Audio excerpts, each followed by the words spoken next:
आणि या संदर्भात अधिक माहिती देण्यासाठी आमचे प्रतिनिधी संदीप राजगोळकर थेट दिल्ली विमानतळावरून आपल्या सोबत आहेत। दिल्ली मध्ये नेमकी काय परिस्थिती आहे ती संदीप यांच्याकडून आपण जाणून घेणार आहोत। संदीप, आपण पाहतोय की संपूर्ण जगभरामध्ये मोठा परिणाम पाहायला मिळतोय। दिल्ली विमानतळावर सध्या काय स्थिती आहे? जवळपास जगभरामध्ये 2000 विमानांची उड्डाणं जी आहेत ती गेल्या तास दीड तासापासून रद्द करण्यात आलेली आहेत सागर। आणि भारतामध्ये याचा जरी इतका मोठा परिणाम दिसत नसला तरी काही क्षेत्रांवर मात्र त्याचा परिणाम दिसून येतोय। सध्या राजधानी दिल्लीतलं जे इंदिरा गांधी इंटरनॅशनल एअरपोर्ट आहे तिथलं मी हे चित्र दाखवतोय। समोर जर आपण पाहिलं तर एंट्री गेटच्या वेटिंग टाईमचा जो डिस्प्ले आहे तो काही वेळापूर्वी आता बंद होता, मात्र आता तो सुरू झालेला आहे। म्हणजे 1 नंबर गेटमधून आत जाण्यासाठी 4 मिनिटं लागतील।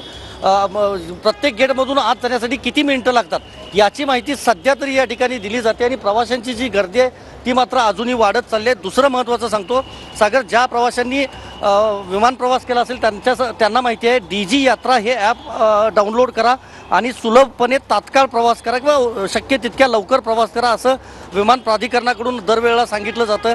आणि आपण पाहतो ह्या 4 मशीन्स समोर ज्या आहेत या DG यात्रा ॲपच्या आहेत त्या सध्या पूर्णपणे बंद आहेत। म्हणजे ती मुलगी एकच त्या ठिकाणी उभी आहे जी कर्मचारी आहे।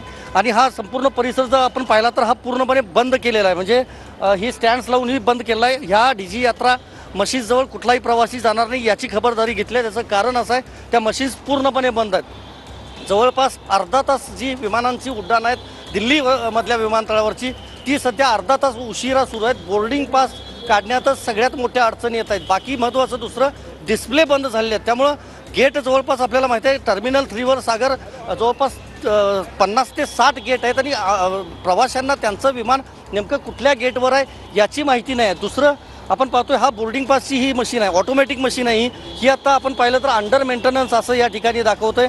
ही फॅमिली आपण पाहतोय या ठिकाणी जाण्यासाठी आलेली आहे, मात्र बोर्डिंग पास त्यांनाही मिळालेला नाही आहे।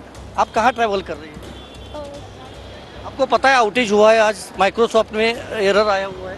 नहीं मालूम। आपण पाहतोय काही प्रवाशांना त्याबाबतची माहितीच नाही आहे, मात्र गर्दी जी आहे ती मात्र सध्या आपण पाहतो या टर्मिनल 3वर सागर। एकंदरीतच काय तर भारतात म्हणजे वृत्तवाहिन्या असतील, रेडिओ असेल, बँका असतील याच्यावर जरी मोठा परिणाम झालेला नसला तरी विमान सेवेंवर मात्र काही प्रमाणामध्ये त्याचा परिणाम झाला आहे। गोवा, भुवनेश्वर, मुंबई संदीप, त्यामुळे